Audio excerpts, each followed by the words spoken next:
Halo teman-teman, jadi kami dari kelompok 14, kami ingin menjelaskan tentang materi dari Kisco Network Academy, yaitu pada modul 23 yang akan membahas tentang Network Security Testing. Di sini kelompok kami beranggotakan, yang pertama ada Laura Christina, Kartika Maulidia, Victoria, saya sendiri Ivonedi, dan yang terakhir ada Nikita Veneranda Ginting. Oke, next, apa sih yang akan kita bahas pada modul 23 kali ini? Yang pertama itu ada Security Assessment, yang kedua ada Network Security Testing Techniques, yang ketiga ada Network Security Testing Tools, dan yang terakhir ada Penetration Testing. Selanjutnya kita akan masuk ke materi yang pertama, yaitu tentang Security Assessment, yang akan dijelaskan oleh teman saya, Victoria. Kita akan masuk ke dalam chapter 23.1 yaitu Security Assessments.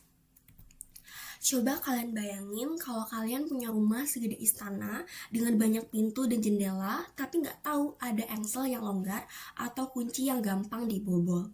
Bahaya kan? Nah, vulnerability scanners ini adalah detektif super kita.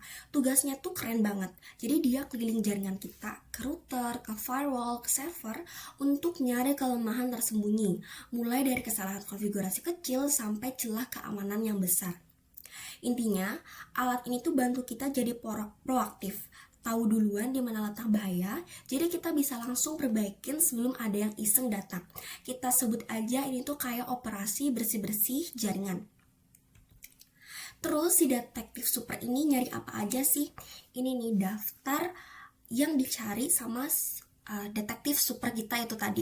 Yang pertama yaitu kata sandi yang masih pakai default atau gampang ditebak. Misalnya passwordnya tuh cuma dikasih 123456 atau bahkan cuma nulis password kayak please deh, di tahun sekarang masa passwordnya masih seadanya. Terus yang kedua, lupa update. Jadi ada patch keamanan penting tapi kita lupa pasang. Jadi kayak punya baju baru tapi lupa pakai. Terus yang ketiga, ada port terbuka. Jadi pintu masuk yaitu si port dari sistem kita tuh terbuka lebar. Padahal nggak kepake. Ini sama aja kayak ngundang tamu yang nggak diundang. Terus ada juga kesalahan konfigurasi pada OS dan perangkat lunak yang malah bikin sistem kita tuh jadi rentan. Intinya, scanners itu ngecari potensi-potensi masalah yang bisa dieksploit sama orang jahat. Tadi kan kita udah bahas tuh detektif super. Nah, ini dia beberapa nama besar yang ada di tim kita. Yang pertama ada dari Nessus. Nessus ini adalah scanner dari Tenable yang ngedeteksi segala macam kerentanan, kesalahan konfigurasi, dan juga celah keamanan pada sistem. Terus yang kedua ada yang namanya Retina. Retina ini dari iDigital Security. Ini juga jagoan punya tugas yang sama, yaitu buat mastiin setiap sudut jaringan kita itu clean dan juga secure. Tim kita tuh masih ada lagi nih, yang ini bahkan lebih jago lagi. Yang pertama ada dari Core Impact. Jadi dia ini bukan sekedar scanners biasa, tapi dia juga ahli simulasi. Jadi Core Impact ini nggak cuma bilang ada kelemahan di sini, tapi dia juga coba masuk dengan cara simulasiin eksploitasinya untuk nguji nih seberapa parah sih dampaknya kalau dibobol. Ini tuh penting banget buat tahu resiko nyatanya ketika sistem kita tuh dibobol. Terus yang terakhir ada yang namanya GFY Landguard. Jadi dia ini kombinasi antara scanners dan juga manager patch. Jadi dia ngedeteksi, habis dia deteksi dia kasih tahu kita di mana letak masalahnya. Setelah dia kasih tahu nih letak masalahnya, dia juga bantu kita buat ngeperbaikinya, atau istilahnya dia bantu kita buat patching gitu. Lalu apa sih hasil akhirnya? Kenapa kita harus repot-repot pakai alat ini? Jadi fungsi dari vulnerability scanners itu yang pertama, yaitu buat ngepastiin sistem kita itu udah comply atau sesuai dengan aturan ataupun standar keamanan. Terus yang kedua, dia juga menyediakan yang namanya patch dan pembaruan biar sistem kita tuh selalu up to date. Terus yang ketiga, dia juga ngekoreksi konfigurasi. Jadi dia tuh ngeidentifikasi pengaturan yang salah dan juga ngeperbaikinya. Terus dia juga memberikan perlindungan mobile dan juga kabel. Jadi dia ngamanin perangkat yang bergerak dan juga jaringan wifi kita. Terus vulnerability scanners juga anti malware. Jadi dia tuh ngelacak dan ngedeteksi adanya tamu yang tak diundang, yaitu si malware itu tadi. Terus fungsi yang terakhir juga dia ngeidentifikasi dan juga ngelindungin data-data sensitif kita. Pemindaian tuh ada beberapa macam loh, tergantung di mana kita mau cari harta karunnya. Yang pertama, ada yang namanya network scanners. Jadi dia ini fokus buat cek host, kemudian apakah ada port terbuka dan juga kerentanan di jaringan kita secara keseluruhan. Terus ada juga yang namanya application scanners. Jadi dia tuh fokus ke kode-kode yang ada di balik layar. Jadi dia analisis kode sumber untuk cari kelemahan di aplikasi kita. Terus yang terakhir ada yang namanya web application scanner. Jadi ini tuh khusus buat aplikasi berbasis web. Jadi dia ngepastiin website kita itu bebas dari celah yang bisa diakses dari internet. Cara kerja scanner itu juga ada dua gaya nih, yaitu ada intrusif dan juga kredensial. Untuk yang intrusif itu dia berani coba-coba buat exploit, tapi bikin sistem kita tuh jadi crash. Kalau non intrusif dia tuh cuman lihat-lihat aja dan gak bikin kerusakan, jadi cuman deteksi aja. Terus yang untuk yang kredensial ini dia tuh kasih akses berupa login kita, yaitu username dan juga password, untuk lihat lebih dalam lagi. Dan hasilnya itu lebih akurat. Kalau non kredensial, dia tuh cuma lihat dari luar sistem aja. Oh ya, ada juga istilah yang harus diwaspadai, yaitu false positif dan juga false negatif. Untuk false positif, jadi sistem kita tuh ngedeteksi kerentanan yang sebenarnya itu nggak ada. Terus ada juga yang namanya false negatif, ini nih yang paling bahaya, yaitu sistem kita itu gagal ngedeteksi kerentanan yang sebenarnya itu tuh ada. Nah, nggak melulu pakai software besar, kita juga pakai senjata-senjata kecil di command line kita yang super ampuh buat cek kesehatan jaringan kita. Yang pertama ada yang namanya perintah ipconfig. Ini tuh kayak rekam medis jaringan kita. Jadi dia bisa munculin informasi-informasi kayak nama domain dan jaringan lokal kita tuh apa. Terus alamat IP dari perangkat pada jaringan kita tuh apa. Terus subnet mask kita dan juga default gateway kita tuh kelihatan ketika kita pakai perintah ipconfig ini. Terus ada juga yang namanya perintah ping. Jadi perintah ping ini secara sederhananya itu tuh kayak buat kirim surat gitu, kirim surat ke alamat tujuan. Contohnya misalnya itu kayak ke situs web. Jadi misalnya nih, setelah kita kirim surat terus kita dapat balasan berupa reply, berarti koneksi kita ke situs web itu tadi itu tuh berhasil nyambung atau terkoneksi. Terus kita juga bisa tahu nih seberapa cepat balasan kita datang itu dengan ngelihat dari time-nya itu berapa. Terus kita juga bisa ngelihat apakah ada paket yang hilang dengan ngelihat paket loss gitu. Pokoknya perintah ping ini buat ngepastiin jaringan kita itu saling terhubung atau saling terkoneksi. Terus yang terakhir ada perintah tracers. Perintah tracer ini tuh kayak GPS-nya paket data kita. Jadi dia tuh kasih tahu tuh jalur mana yang udah dilewatin paket data kita dari komputer sampai ke tujuannya. Terus dia juga ngasih lihat kita setiap hop atau titik perantara yang dilewati dan berapa lama waktu responsnya. Terus kalau tiba-tiba ada waktu respons yang lama atau request time out di tengah jalan, kita tuh bisa langsung tahu kayak oh di sini nih lokasi gangguan jaringan kita tuh di sini. Terus di sini aku bakal jelasin juga tentang security automation. Security automation ini dia terbagi jadi dua, ada yang namanya SIEMs dan juga SOAR. Yang pertama aku bakal bahas dulu dari SIEMs. SIEMs itu adalah Security Information and Event Management. Jadi si SIEM ini adalah bagian yang ngumpulin semua informasi-informasi keamanan dari berbagai sumber yang ada di jaringan kita. Terus misalnya dia ada nemu nih, ada yang aneh di sini, dia bakal ngasih alert buat ngasih tahu kalau ada hal-hal aneh atau dia ngedeteksi sesuatu yang aneh dari informasi-informasi yang udah dia kumpulin. Terus si SOAR atau Security, Orchestration, Automation, and Response ini tuh salah satu superhero-nya. Jadi ketika si SIEMs itu tadi, dia ngasih tahu nih atau ngasih alert kalau ada masalah di yang dia temukan. Nah, si SOAR ini langsung sigap ngejalanin yang namanya playbook atau protokol otomatis. Jadi, si playbook ini dia bisa langsung ngeblokir IP yang mencurigakan, terus juga ngasih notifikasi dan juga mengisolasi sistem yang kena masalah. Secara sederhananya, jadi ketika SIEMs itu ngasih alert, si SOAR itu kasih solusinya secara otomatis. Nah, itu dia petualangan singkat kita dalam ngebahas security assessments. Ingat, keamanan jaringan itu tuh bukan sekedar tugas, tapi juga buat ngepastiin semua orang bisa beraktivitas dengan nyaman di dunia digital. Stay safe and stay secure ya semuanya. Oke, sekarang kita masuk ke chapter 23.2 mengenai Network Security Testing Techniques. Jadi, kalau kita berbicara mengenai keamanan jaringan, tidak cukup hanya melakukan konfigurasi awal saja. Keamanan operasional berfokus pada bagaimana sistem dijalankan dan dipelihara setiap hari agar tetap terlindungi. Bukan hanya soal teknologi yang kuat, tapi juga tentang kedisiplinan tim dalam mengikuti prosedur, memperbarui sistem, dan memantau aktivitas jaringan secara rutin.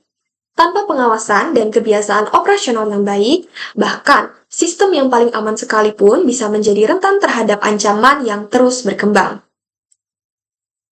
Dalam praktiknya, keamanan operasional berjalan melalui 3 tahap utama, yaitu planning, implementation, dan maintenance. Pada tahap planning, kita menganalisis desain jaringan untuk menemukan potensi risiko, menentukan aset penting, dan menyusun kebijakan serta kontrol keamanan. Berdasarkan prinsip OPSIC, planning menekankan identifikasi informasi kritis, analisis ancaman, hingga penilaian risiko sebelum tindakan pengendalian dilakukan. Kemudian, pada tahap implementation, rancangan keamanan diterapkan. Misalnya dengan memasang firewall, mengatur hak akses pengguna, dan kalau diperlukan juga menambah alat pendeteksi ancaman seperti IDS atau IPS. Selain itu, kita juga melakukan pemantauan efektivitas sistem secara berkala. Dalam OPSIC, bagian ini disebut penerapan countermeasures untuk mengurangi dan mengendalikan risiko. Dan yang terakhir, tahap maintenance. Maintenance mencakup pembaruan patch, backup data, serta audit dan monitoring rutin. Selain teknis, aspek manusia juga penting. Staf perlu dilatih agar tetap waspada terhadap ancaman baru. Tahap ini memastikan sistem terus beradaptasi seiring perkembangan risiko dan teknologi. Nah, untuk melihat bagaimana operational security berjalan dalam dunia nyata, kita bisa melihat kasus pada Kementerian Kesehatan RI di tahun 2023. Pada tanggal 17 September 2023, kelompok Anongas berhasil meretas sistem INA CBG dan mempublikasikan kredensial Secure Cell serta konfigurasi server ke forum publik. Yang menarik adalah, ini bukan serangan yang memanfaatkan celah teknis yang rumit. Serangan berhasil karena pengelolaan keamanan tidak dilakukan secara berkelanjutan. Dengan kata lain, kontrol keamanan yang sudah diterapkan sebelumnya tidak diperbarui dan monitoring tidak konsisten. Dampaknya sendiri cukup serius, seperti akses internal terkompromi, data kesehatan berpotensi dimodifikasi, dan secara jangka panjang akan menurunkan kepercayaan publik terhadap keamanan sistem kesehatan digital. Nah, dari kasus ini, kita bisa melihat bagaimana ketiga tahap operational security saling berhubungan. Jika planning tidak jelas dalam menetapkan aset kritis dan maintenance tidak dilakukan secara terus-menerus, maka implementation yang walaupun kita sudah terapkan firewall, enkripsi, dan akses kontrol pasti tetap dapat ditembus. Berikutnya, kita masuk ke bagian Essential Knowledge for Operational Security. Seperti yang kita ketahui, keterampilan itu adalah hal yang harus dimiliki agar keamanan operasional benar bisa diterapkan dengan efektif.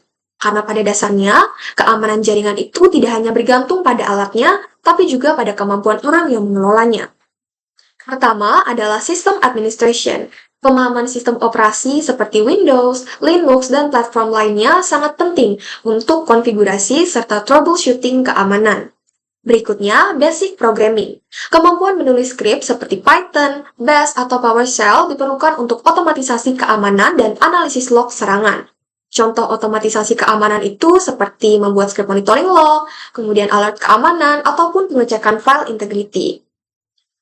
Lalu, pemahaman network protokol seperti TCP/IP, DNS, dan HTTP penting sebagai fondasi untuk membedakan lalu lintas jaringan yang normal dan anomali. Kemudian, vulnerability and risk mitigation, yaitu kemampuan untuk mengidentifikasi, menilai, dan memperbaiki celah keamanan sebelum celah itu dieksploitasi. Termasuk patch management, audit konfigurasi, dan analisis hasil scanning kerentanan. Nah, kemudian ada device hardening. Ini adalah proses untuk mengamankan sistem agar tidak mudah dieksploitasi. Misalnya dengan cara menonaktifkan layanan yang tidak diperlukan, membatasi port yang terbuka, menghapus akun default, dan mengatur password polisi yang kuat. Lalu yang terakhir ada firewall dan IPS. Keduanya bukan sekedar dipasang dan dibiarkan bekerja, tetapi harus dikonfigurasi, dipantau, dan diperbarui berdasarkan pola ancaman terbaru untuk mencegah akses tidak sah dan serangan berulang. Nah, selanjutnya kita masuk pada bagian Security Test and Evaluation. Di sini kita akan memastikan bahwa mekanisme keamanan benar-benar bekerja dan mampu melindungi sistem dari ancaman. Yang pertama adalah identify flaws. Di tahap ini, kita mencari kelemahan dalam desain, implementasi, maupun operasional sistem. Teknik yang biasa digunakan yaitu vulnerability scanning untuk mendeteksi celah dan penetration testing untuk menguji apakah celah tersebut dapat dieksploitasi. Kemudian, evaluate mechanism. Nah, di sini kita akan menilai apakah kontrol keamanan yang sudah diterapkan cukup kuat dalam menegakkan kebijakan dan melindungi aset penting. Selanjutnya, cek konsistensi. Di sini kita akan memastikan bahwa sistem yang berjalan sesuai dengan dokumentasi dan konfigurasi yang seharusnya.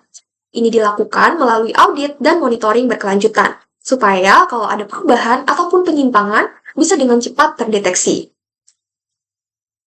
Selanjutnya, type of network test. Tahap ini disebut resonance, dan baik security tester maupun threat actor sebenarnya menggunakan metode yang sama, hanya saja perbedaan utamanya ada pada tujuan dan izin. Untuk security tester yang bekerja secara etis, resonance dilakukan dengan izin resmi. Tujuannya untuk menemukan celah sebelum penyerang menemukannya. Di Active Recon, kita berinteraksi langsung dengan sistem target. Misalnya menggunakan tool seperti Nmap, Nessus, atau Metasploit untuk memetakan port, layanan, dan potensi kerentanan. Sedangkan Passive Recon dilakukan tanpa menyentuh sistem target.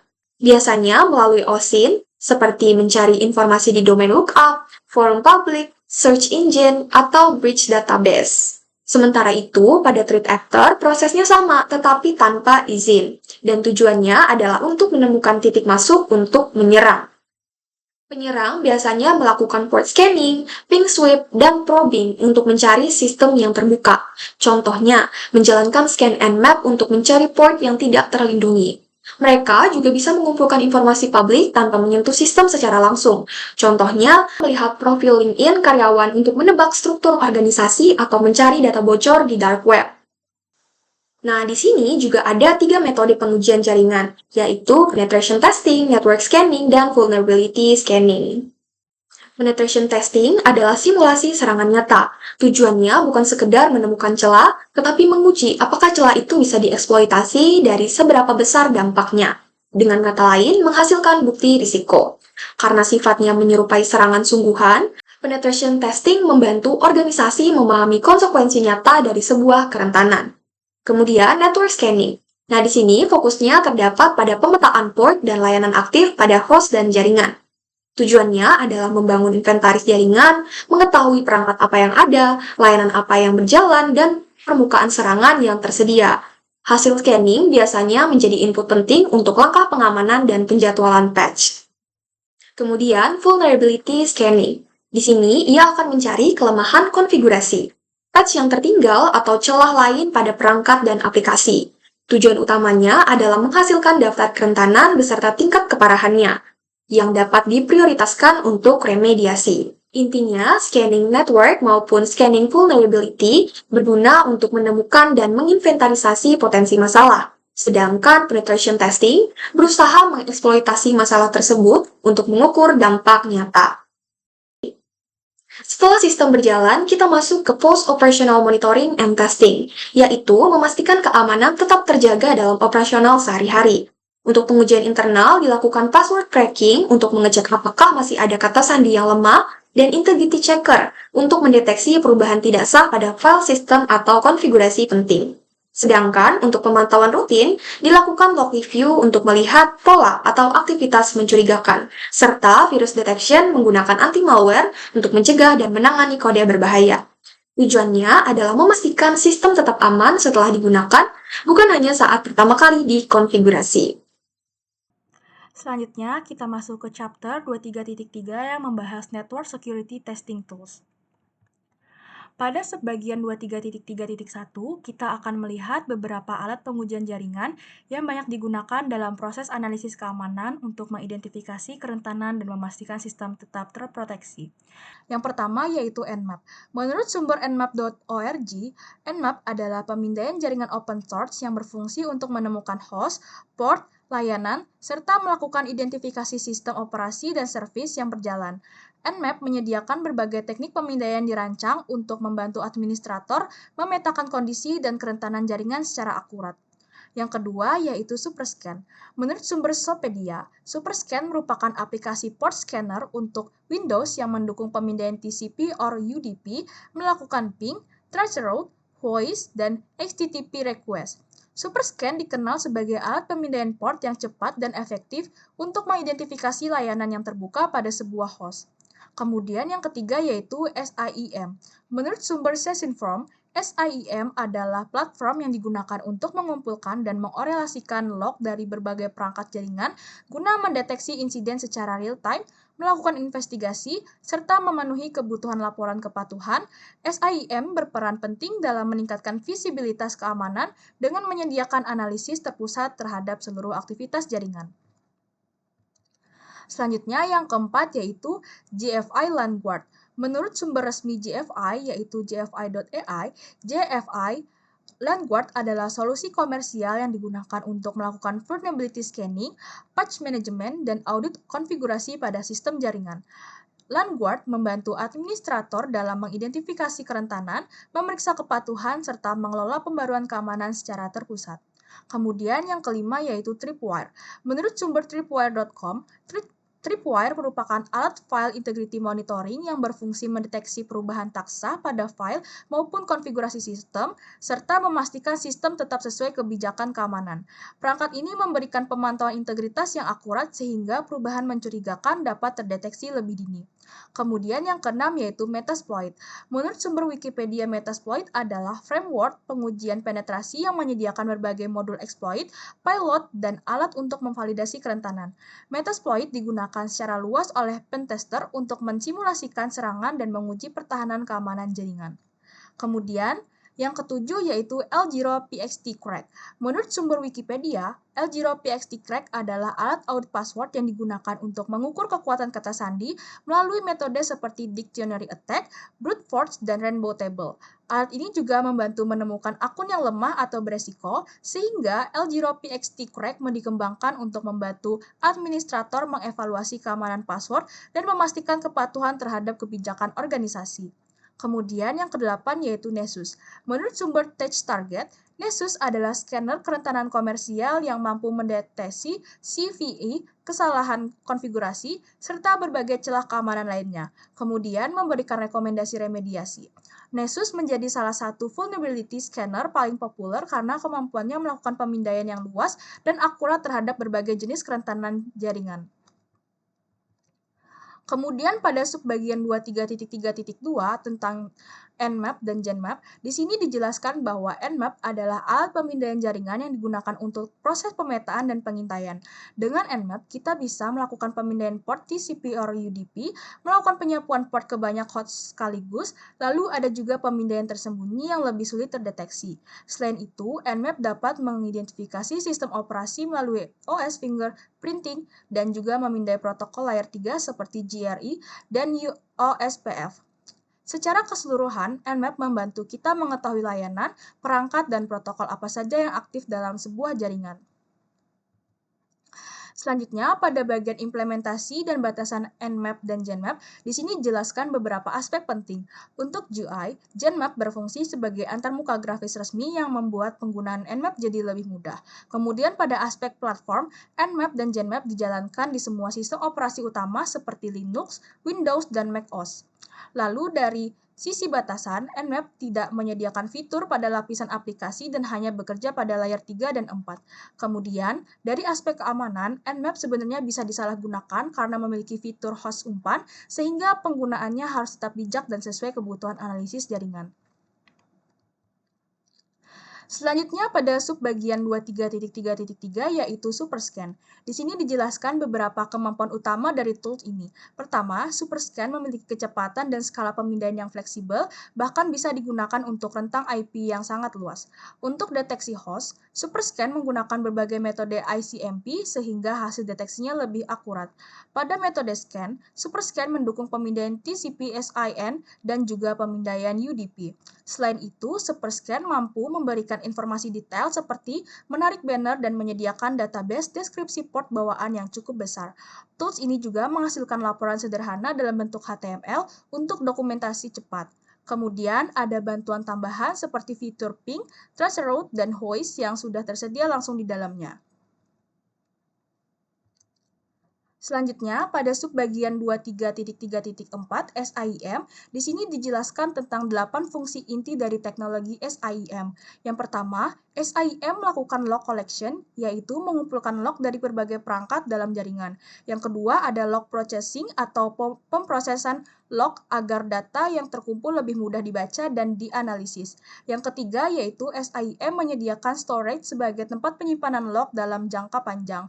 Yang keempat, terdapat fungsi querying yang memungkinkan kita melakukan pencarian atau penelusuran log secara lebih spesifik.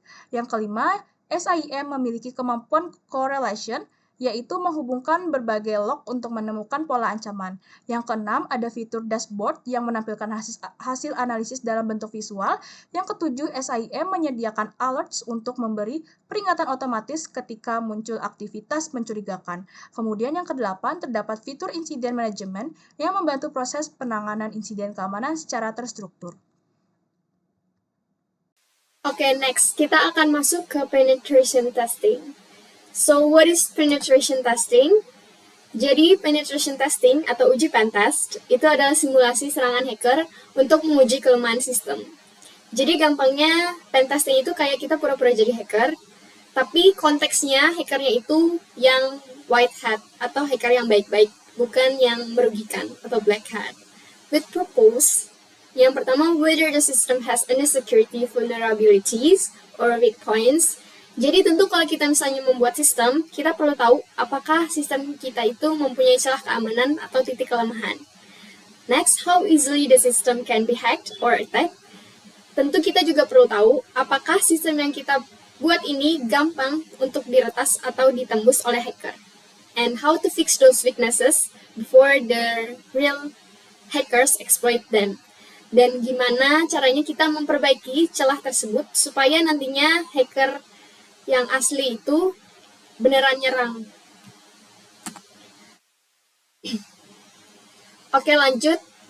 Mungkin di sini teman-teman cukup familiar dengan istilah yang namanya ethical hacking. Nah, mungkin juga di sini ada yang bingung, apa sih bedanya ethical hacking dan penetration testing?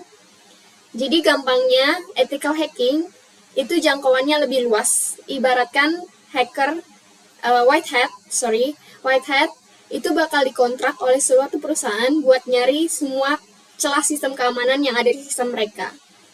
Dan ethical hacking ini, mereka eksplor sistemnya lebih bebas dan lebih luas. Sedangkan penetration testing, itu dia lebih fokus ke ngetes untuk bagian tertentu aja. Misalnya kayak cuma ngetes webnya, atau cuma ngetes servernya, dan lain-lain.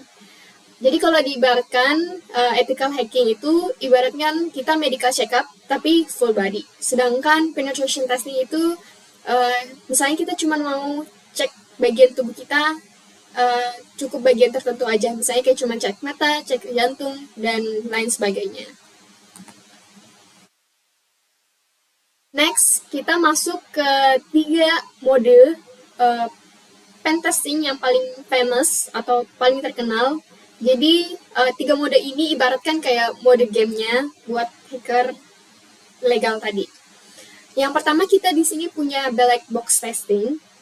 Untuk di black box testing ini, testernya nggak akan dikasih sedikit info apapun. Jadi kayak pure dari luar, kayak hacker random yang di luar sana. Dan untuk proses pengerjaannya itu akan lebih cepat, tapi hasil yang dihasilkan tentunya akan lebih simpel aja. Next ada gray box testing. Jadi di gray box testing ini, testernya itu akan dikasih sedikit info tentang sistemnya. Nggak buta banget, tapi nggak full tahu juga. Jadi ini model yang paling balance dari antara ketiganya. Dan hasilnya juga lumayan deep, tapi effortnya nggak segila white box. Dan yang terakhir kita punya white box testing. Ini hardcore-nya ya, bisa dibilang. Jadi di sini testernya itu harus tahu segalanya, mulai dari kode program, server, dan arsitektur jaringan. Jadi proses pengerjaannya ini cukup lama, it takes time more dari antara ketiga ini, dan juga prosesnya lebih ribet, tapi hasil yang dihasilkan akan jauh lebih detail. Di sini ada berbagai jenis pentest tergantung dari arah dan informasinya. Mungkin biar lebih relate, aku akan jelasin versi gampangnya aja. Yang pertama kita punya external testing. Namanya juga eksternal, pasti dia akan ngetes dari luar jaringan. Jadi fokusnya itu akan pada website server yang akan kelihatan dari publik atau yang bisa diakses publik. Jadi kayak hacker yang datang dari luar company. Next ada internal testing. Kebalikan dari eksternal, internal ini akan dilakukan dari dalam company-nya. Misalnya karyawan yang iseng atau dapat akses internal yang akan melakukan serangan. Next ada blind testing. Di blind testing ini, tester tidak akan diberi informasi apapun tentang sistem. Jadi benar-benar niru kayak hacker sungguhan yang beneran dari nol. Next ada double blind atau deep blind. Ini lebih ekstrim lagi. Jadi pengetes dan juga tim keamanan perusahaannya itu sama-sama nggak tahu kapan tes itu akan terjadi. Jadi benar-benar simulasi serangan mendadak gitu. Next kita punya targeted testing.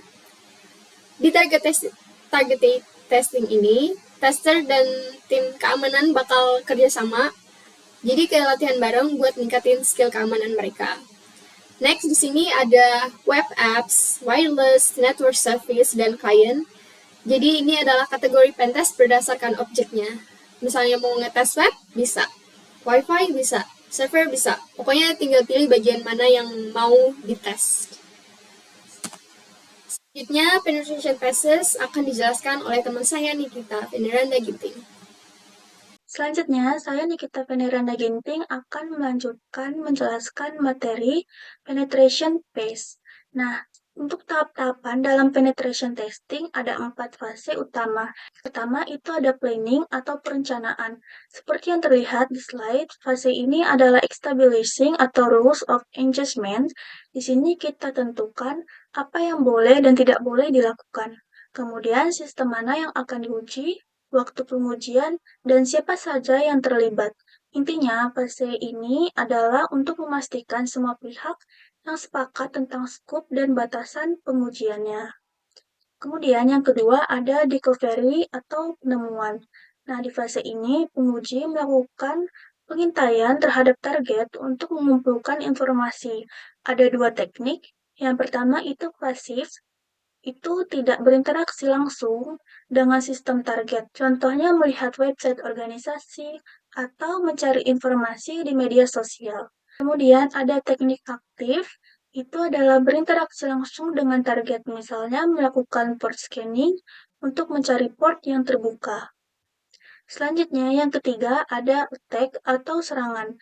Nah, di fase inilah aksi sesungguhnya terjadi. Dalam fase ini, penguji mencoba mendapatkan akses ke sistem menggunakan informasi yang dikumpulkan di fase sebelumnya, kemudian meningkatkan privilege dan melakukan lateral movement, bergerak dari satu sistem ke sistem yang lain di dalam jaringan, bahkan mungkin menginstal backdoor atau persistent. Kemudian yang terakhir ada reporting atau pelaporan. Nah, dalam fase terakhir ini adalah dokumentasi. Penguji menyerahkan laporan lengkap yang berisi kerentanan apa saja yang ditemukan, tindakan apa yang dilakukan, kemudian hasil dari setiap serangan, dan yang terpenting adalah rekomendasi atau perbaikan. Laporan-laporan ini sangat penting sebagai dasar organisasi untuk meningkatkan keamanan sistemnya. Materi selanjutnya itu ada exercise type. Nah, ini adalah tim-tim dalam latihan penetrasi yang lebih kompleks. Beberapa organisasi besar tidak hanya melakukan penetration test biasa, tetapi membuat latihan penetrasi yang lebih ekstensif dan membentuk beberapa tim yang berkompetisi. Ada 4 tim utama. Yang pertama itu ada Red Team yang berperan sebagai penyerang. Tujuannya adalah menyerang sistem sambil tetap tidak terdeteksi. Mereka mencoba semua cara untuk menembus pertahanan. Kemudian ada Blue Team, di sini berperan sebagai pembela. Tugasnya mendeteksi dan menghalangi upaya serangan dari Red Team. Dan mereka memantau sistem untuk menganalisis dan merespon insidennya. Selanjutnya juga di sini ada White Team. Ini adalah tim netral atau bisa dikatakan sebagai wasit. Mereka yang menentukan tujuan, aturan main, dan mengawasi jalannya latihan. Biasanya terdiri dari orang-orang yang paham tentang governance atau complaint. Selanjutnya ada Purple Team. Ini yang unik adalah kalau Purple Team itu gabungan dari Red Team dan Blue Team. Mereka bekerja sama untuk mengidentifikasi kelemahan, mencari cara meningkatkan kontrol keamanannya. Kemudian fokusnya adalah pada improvement bersama, bukan kompetisi. Nah, konsep tim-tim ini sangat efektif untuk meningkatkan kemampuan cyber security. Berikutnya ada avatar. Nah, selain penetration testing formal, ada juga pendekatan lain yang namanya bug bounty program. Apa itu bug bounty? Bug bounty adalah program di mana organisasi memberikan hadiah atau reward kepada siapa saja, biasanya security researcher atau ethical hacker yang berhasil menemukan dan melaporkan bug atau kelemahan keamanan dalam sistem mereka. Nah, program ini biasanya terbuka untuk publik atau siapa saja boleh ikut. Dilakukan secara online dan memberikan reward berupa uang yang besarnya tergantung tingkat keparahan bug yang ditemukan. Bisa kita lihat dari contoh kisah hacker asal Sampit, Kalimantan Tengah yang menjadi top 10 Google Bug Hunter Indonesia. Namanya adalah Ramadhani Novian Jaya atau yang biasa dipanggil Dani.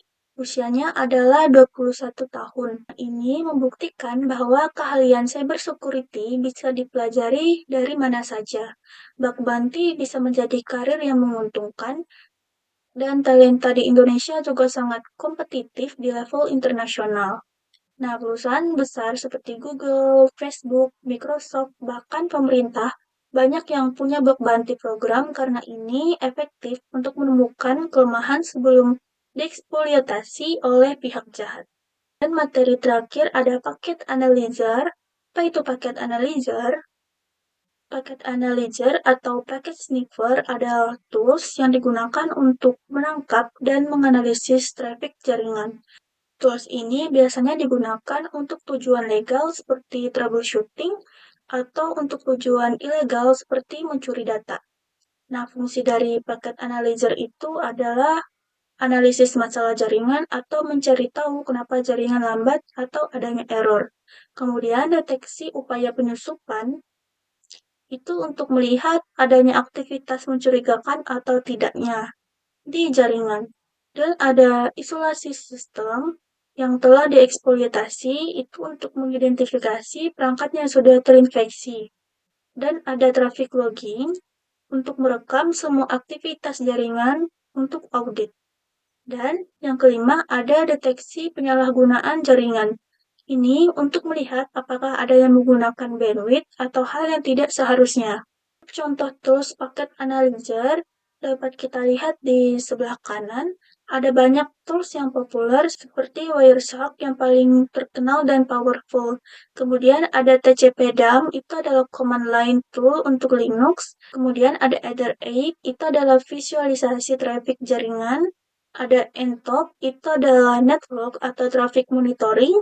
Kemudian ada EtherCAT untuk Network Security Auditing dan Kismet untuk khusus wireless network. Dan masih ada banyak lagi. Tools-tools ini sangat penting dalam penetration testing, terutama di fase discovery dan attack, untuk memahami bagaimana data mengalir dalam jaringan dan mencari celah keamanannya. Baik, untuk menutup presentasi hari ini, izinkan saya menyampaikan satu pemikiran. Network security testing bukan sekedar prosedur teknis, ini adalah investasi untuk melindungi aset paling berharga di organisasi dalam data dan kepercayaan.